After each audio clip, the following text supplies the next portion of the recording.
group of leaders from Youth United for Community Action in East Palo Alto were discussing the policy of juvenile ICE holds practiced in San Mateo County. Upon learning more about the policy, they came to the conclusion that it was unfair. They decided to create this video to bring awareness to communities of the county. YUCA Youth interviewed lawyers, elected officials, advocates, and families to gain their perspective on this policy. These are their stories. Life, I wonder, will it take me under? I don't know. According to Office of Refugee Resettlement, ORR, San Mateo County is the second highest county in California to refer youth to ICE. San Mateo County is not obligated under any policy or law to refer young people to ICE. The Women's Refugee Commission has reported that youth from California are being separated from their families when being sent to ICE detention centers across the country. These include New York, Florida, Virginia, Illinois, Texas, Oregon, and Washington. It costs more money to deport a young person than it does to fund their K-12 education. In 2011, Immigration and Customs Enforcement ICE Deputy Director Kumar Kibble told Congress it costs about $12,500 to deport an undocumented person. Hey, my name is Yareli. I'm 19 years old and I'm from EPA. Yareli is a young person that experienced an ICE hold. Yareli was detained in San Francisco for 4 months and later sent to a group home in LA for an additional 4 months. They didn't tell me I had an ICE hold, and I don't think it's fair. Juvenile ICE holds are particularly unfair because they contradict the rehabilitative purposes of the juvenile delinquency system. And referring juveniles to ICE basically robs them of the opportunity to take advantage of that rehabilitative system. We have kids as young as 10 years old, and they come in not necessarily for very serious incidents. Not necessarily for serious incidents? One example of a non-serious incident is that of Daniel.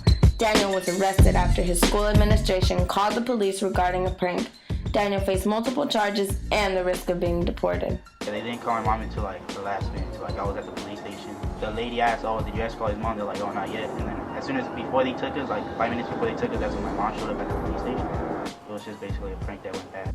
The deportation of undocumented minors is unfair for numerous reasons, including robbing youth of rehabilitative opportunities. Local representatives also disagree with the practice of placing deportation holds on minors for its greater risk of threatening community public safety and separates families. I'm not sure it makes a lot of sense for our law enforcement agencies to refer youth or anyone to ICE. Referring people to ICE will kind of make communities think twice before they approach the police or probation people or the sheriff. We always say that we want to keep families together. How we can keep families together if the policies are the first thing that make those separation of families. Young people are referred to ICE through the juvenile delinquency system. And so during the initial intake after they've been arrested, they're booked at the juvenile hall.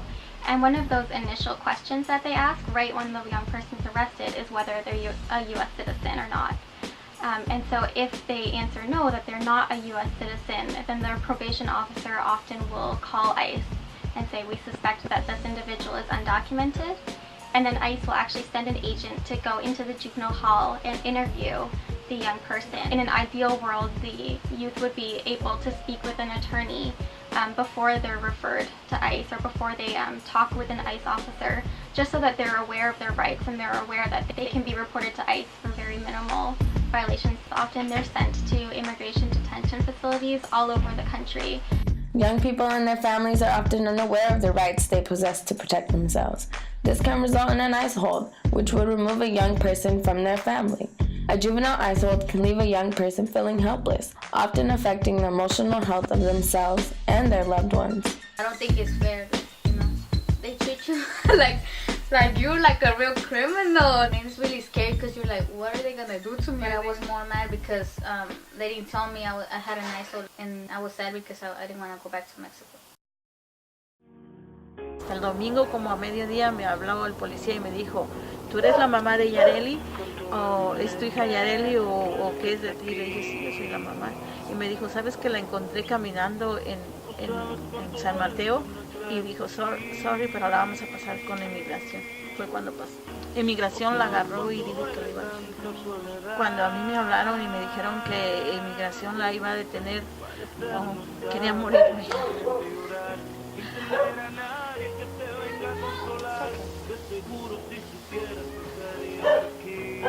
No tenía idea quién me iba a ayudar. ¿Quién nos iba a poder sacar de este problema y ayudar a ella? Some people they fight, some people give up. So it's in the family, like everybody suffers and cries, and it's too sad. Everybody has a story. Although the deportation of young people is being practiced in San Mateo County, it is important to know that if you fall into the system, there are resources available. Families have to keep fighting a deportation hold until it's over and never give up. After the criminal case ends, immigration court starts, and this is actually really different from a criminal case because they don't get public defenders. They don't give you your own lawyer that could fight for you and advocate for you. You have to go actually on your own, and usually most of the time it's really expensive. What their rate is of kind of getting them out really depends on the family and how much time they put into the case. Stay on top of the ball. They have a really high rate of getting them out. We need to take the community organizing ethic to the courtroom. But it takes the parent coming forward and say, you know what?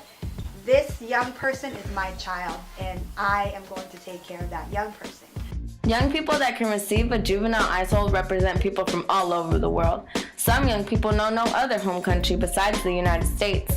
These young people still have aspirations. Take Jonathan, for instance. He has dreams and hopes to positively contribute to this country.